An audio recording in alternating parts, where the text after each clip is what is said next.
Hello everyone, my name's Amanda Corda and today I'll be talking to you about my experience at Delta Middle School. So a few things about myself as an educator. For one, I am a visual learner and would like to use various images in class. I love conversing with students and hearing what they have to say. I do enjoy using technology and various other resources as well. And lastly, I like relaying the content to my students because it's the best way for them to learn. As soon as I got the name of my CT, I immediately looked him up and found Mr. James Thompson. Judging from his picture, I assumed he would be well experienced and would provide a lot of wisdom. I also expected that his teaching would probably be more traditional and that he would use the textbook often in his lessons. I also had a few expectations of the sixth graders. For one, I believed they would know about different terms and concepts, but probably would have trouble describing them in detail. They are probably just transitioning into middle school life and expectations, so they might not be as responsible. I also, for some reason, thought they'd be a little taller. I also had some expectations of myself. One was my eagerness to learn from my CT and be open to any learning style. I also felt I would be well engaged with the students before and during class. But to be honest, I also expected myself to be passive to minor behavior issues and also to ease slowly into the classroom.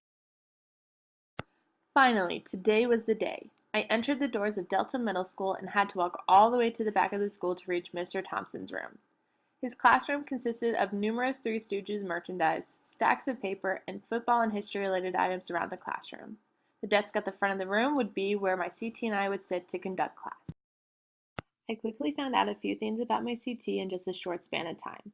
For one, he was a football coach for many years. He also runs a tight ship and leaves no misbehavior unchecked, and makes an example of the situation on numerous occasions.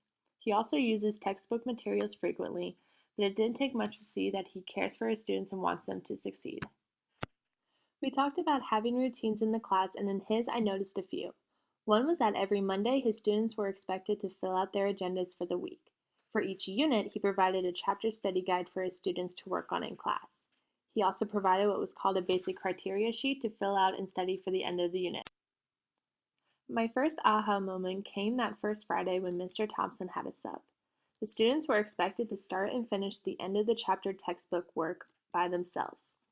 The first period was a little chatty but quickly got to work, but the second period, which is his largest class, was constantly talking and I found it hard to keep them on track. After class ended was when I reflected on the experience and thought, these students wouldn't behave like this with Mr. Thompson here. And then it hit me. Maybe he is strict to ensure productivity of his students. He didn't do this to be mean, but to keep disruptions to a minimum and maximize time learned.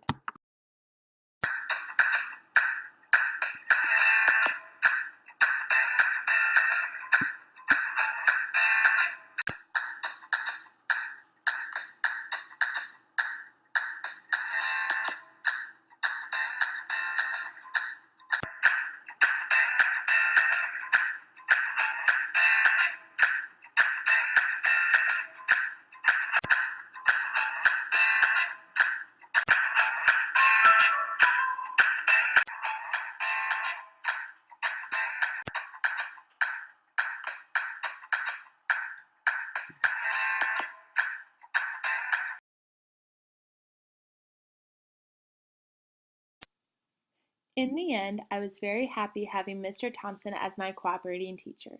The way he runs his classroom may not mirror how I would want mine to look, but I definitely picked up some tips and insights through our daily talks about how to handle students, other faculty, and parents.